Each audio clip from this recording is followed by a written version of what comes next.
If the government were ever to digitize currency, your freedoms would evaporate.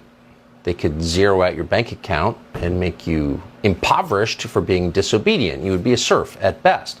And with that in mind, you should know that central bank digital currencies, CBDCs, are about to become the norm in Europe.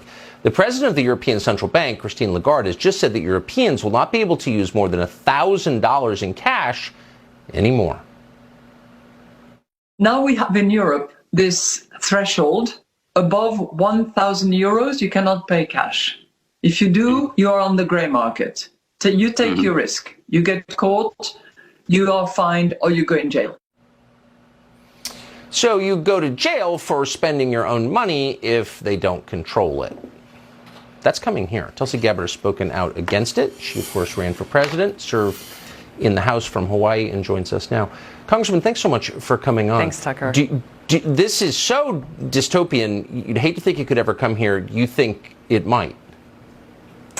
Well, yeah, I mean, this is just the latest effort by those in power in our country who are intent on undermining and taking away our own freedoms and liberties. This central bank digital currency is about government-sanctioned surveillance and control. It's about them being able to keep track of every single thing that we purchase, whether it's a stick of gum or an automobile or anything in between. And so if they have all this information and data, which they will in this system, then where does that lead? It gives them the power to decide, okay, well, hey, we don't want to allow you to purchase certain things, or we may deem it necessary to freeze your overall account.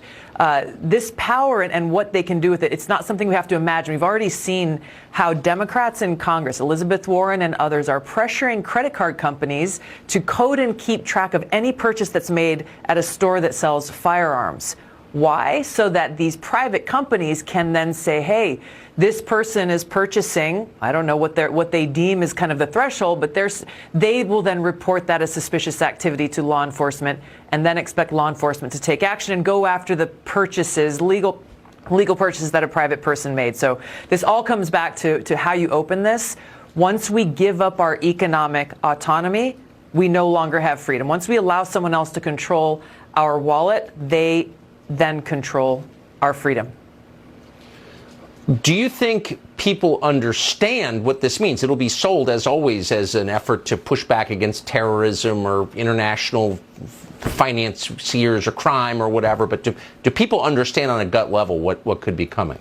I don't think they do, and it's understandable, because if you listen to what the government is telling us, like with all of these other things, whether it's the Patriot Act or the Restrict Act, they're doing the very same thing with this, saying, hey, this is for your own good. This is for your convenience, to make it easier for you to conduct transactions, when in fact they are giving themselves all of the power, taking it away from us, undermining our God-given rights and freedoms in the Constitution, because they want to be able to control us. They want to be able to control we the people. So nicely put. Tulsi Gabbard joining us tonight. Thank you so much for that. Thanks, Tucker.